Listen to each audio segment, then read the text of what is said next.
kita laksanakan dengan cara masing-masing kelompok ini sesuai dengan teman duduknya mengerjakan dua buah, ada yang dapat 2, ada yang dapat 1 ya. Nah, kelompoknya Pia sama Sophie ambil satu-satu, yang lain ambil 2 ya, ambil 2. Di sini ada beberapa item soal yang mesti kalian diskusikan dengan teman duduk kalian. Nanti di akhir akan kalian jawab supaya teman-temannya bisa tahu juga pertanyaan apa saja yang kalian dapatkan di masing-masing kelompok. Paham? Namun sebelumnya ini ada pengantar dulu tentang anatomi sistem saraf yang akan kalian perhatikan di video yang akan ditampilkan ini.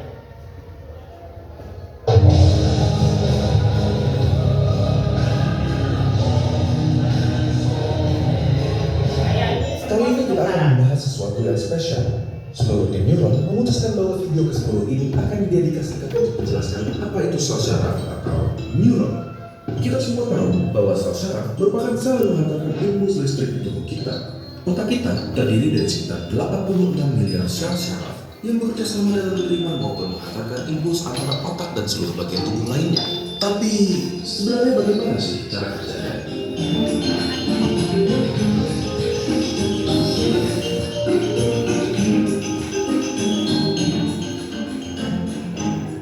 Pertama, kita mulai dari strukturnya terlebih dahulu. Salah satunya ada yang namanya akson. Bagian ini bertanggung jawab dalam transmisi impuls listrik dari satu sel syaraf ke sel syaraf berikutnya yang akan menuju ke target akhir yaitu organ ataupun otot. Setelah itu, kita juga punya dendrit. Dendrit adalah struktur yang bertanggung jawab dalam menerima impuls dari sel syaraf lainnya, dari organ otot ataupun dari otak. Impuls listrik ini akan bergerak dari dendrit melalui badan sel, yaitu struktur lain di sel syaraf yang berisi nukleus, suatu organel yang berisi material genetik yang mengatur pertumbuhan dan perkembangan dari si sel syaraf. Selain itu, ada banyak sel syaraf yang memiliki struktur bernama selubung mielin yang membantu dalam kecepatan konduksi impuls listrik yang melewati sel syaraf. Tahu nggak, konduksi listrik di badan kita bisa mencapai 120 meter per detik di sel syaraf yang mempunyai selubung mielin. Oke, kita sudah mendapatkan gambaran dari struktur sel syaraf. Tetapi, bagaimana dengan transmisi impulsnya? Bagaimana caranya otak kita menyuruh jempol kita misalnya untuk bergerak? Di awal, melalui suatu mekanisme yang kompleks, otak kita membentuk sesuatu yang bernama potensial aksi dan meneruskannya sepanjang syaraf yang bertanggung jawab untuk menggerakkan jempol.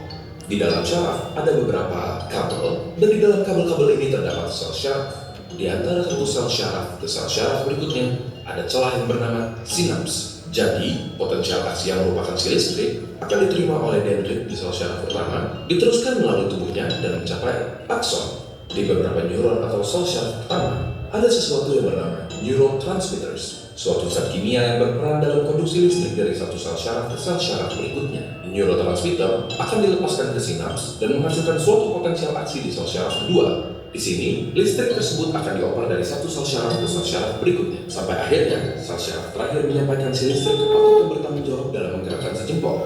Alhasil, jempol kita pun berhasil digerakkan. Melalui pengertian proses ini, lahirlah nama neuron dengan harapan kami dapat menerima informasi, mengolah informasi, dan menyampaikannya kepada kalian semua dengan tujuan mengedukasi. Kami ingin mengucapkan terima kasih kepada semua dari kalian yang senantiasa mendukung kami selama ini, dan kami juga mengucapkan selamat datang kepada kalian yang baru hadir di dalam perjalanan panjang. Jadi, apakah kalian sudah menuju tangan kalian untuk memencet tombol subscribe dan like?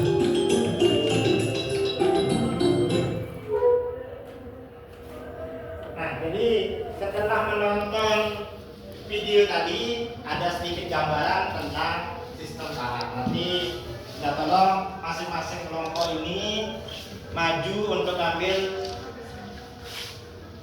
poin yang atau kartu yang akan menjadi bagian kelompoknya. Silakan maju ke depan masing-masing satu persatu.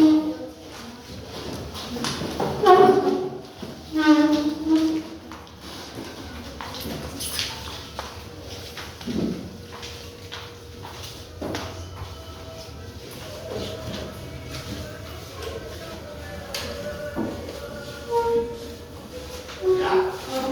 Nah, sekarang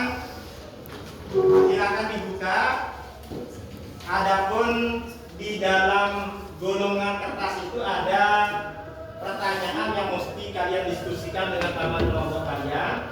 Silakan didiskusikan mulai dari sekarang.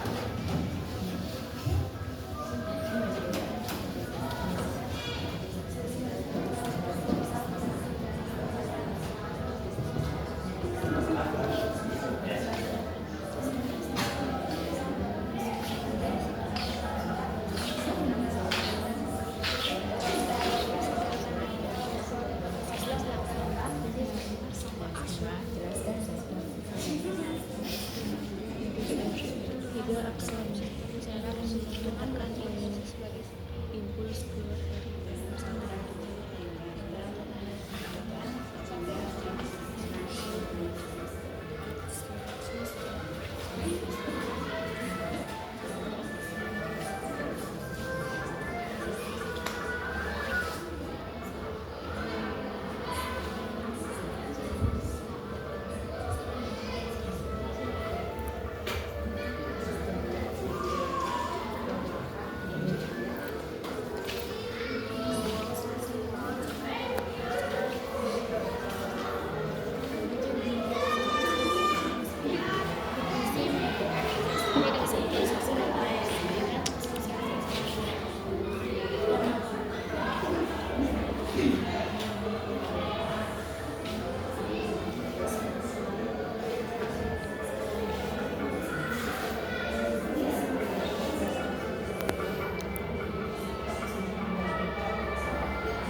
Ya?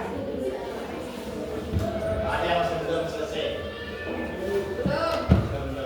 Silakan kerjakan dulu soal yang lain.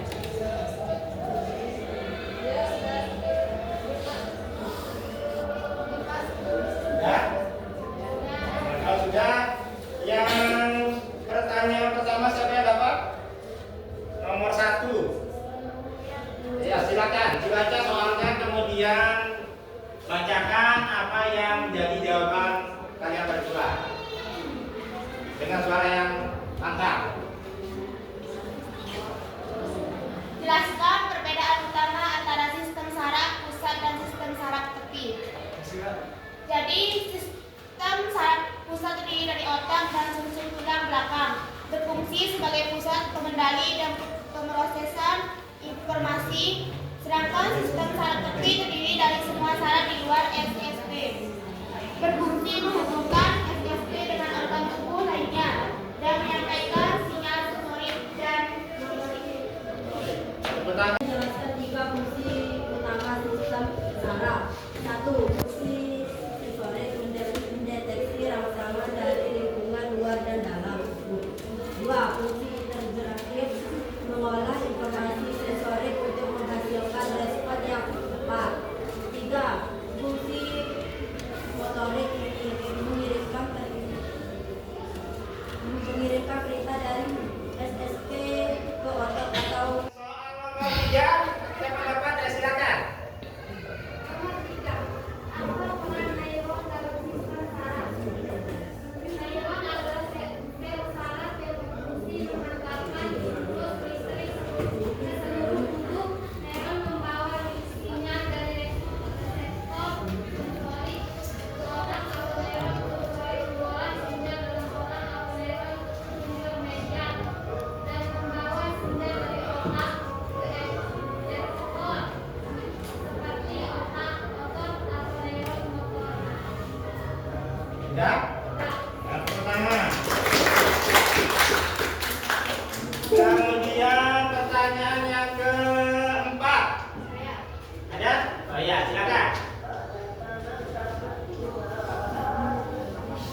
disebut refleks karena prosesnya cepat dan otomatis. Ya, terima kasih. Karena untuk kelas kalian ini luar biasa. Sehingga materi untuk sistem saraf ini sudah tercover semua dari pertanyaan yang 10 itu. Insya Allah dengan pertanyaan 10 tadi itu yang telah kalian diskusikan bersama teman-teman kelompok kalian, bisa kalian mendapat pemahaman ditambah dengan video yang sudah ditampilkan tadi. Neuron itu seperti itulah bentuknya di dalam kepala kita, otak kita. Paham sampai sini? Paham. Ada yang ditanyakan? Tidak. Tidak ada. Kalau sudah tidak ada, kira-kira ini sudah mencapai limit waktu perkuliahan kita. Silakan ada yang bisa menyimpulkan? Ya ada, bisa? Ya, silakan. Beri. Sistem saraf merupakan sistem pengendali utama tubuh manusia yang terdiri atas sistem saraf pusat dan sistem saraf tepi. Sistem saraf pusat yang meliputi otak dan sumsum tulang belakang, berfungsi sebagai pusat pengurangan dan pengendalian seluruh aktivitas tubuh. Sementara itu, sistem saraf tepi bertugas menghubungkan sistem saraf pusat dengan seluruh organ tubuh dan mengatur aktivitas sadar dan tersadar melalui sistem saraf pusat yang lainnya. Ya, terima kasih banyak. Yang bisa melanjutkan lagi menyimpulkan kesimpulannya yang kedua siapa? Ya, silakan Kurnia. Unit kerja utama sistem saraf adalah neuron. Sel saraf yang mengantarkan impuls listrik dari dan ke seluruh tubuh. Neuron memiliki bagian-bagian seperti dendrit, badan sel, dan akson dan sinapsis, yang masing-masing memiliki fungsi spesifik dalam mengantarkan dan mengolah informasi. Nah, terima kasih dari Janda tadi. Yang ketiga ada lagi yang bisa? Silakan. Neurotransmitter memainkan peran penting dalam menyampaikan sinyal antar neuron di sinapsis. Impuls saraf bergerak secara elektrokimia, dimulai dari reseptor sensorik menuju otak dan kembali ke efektor melalui jaringan neuron yang kompleks. Ya, terima kasih banyak. Singkat sedikit lagi mungkin ada materi yang belum tercover. Yang keempat siapa yang bisa? Silakan Hidayah. Sistem saraf otonom dibagi menjadi dua cabang, yaitu simpatis atau dikenal dengan respon cepat dalam situasi darurat, dan parasimpatis yang artinya pemindahan tubuh saat istirahat, yang bekerja secara otomatis tanpa disadari.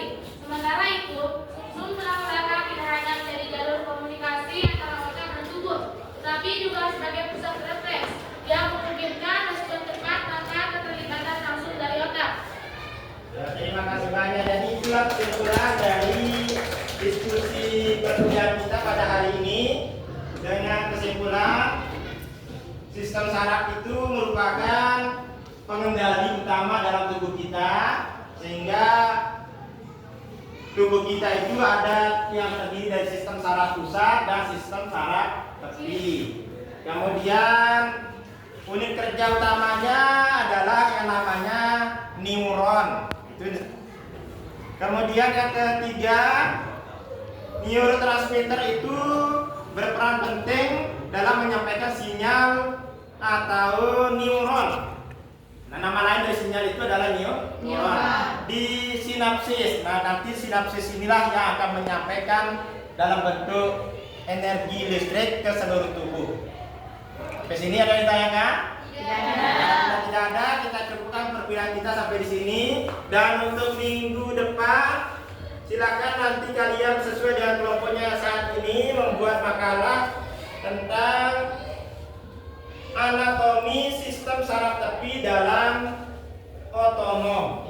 Masing-masing bikin makalah, kemudian nanti di kesempatan minggu depan itu salah satu dari kalian akan diajak untuk presentasi. Silahkan persiapkan diri kalian sehingga nanti tidak ada yang kaku ketika presentasi. Paham? Paham. Sampai di sini sekian. Wassalamualaikum warahmatullahi wabarakatuh.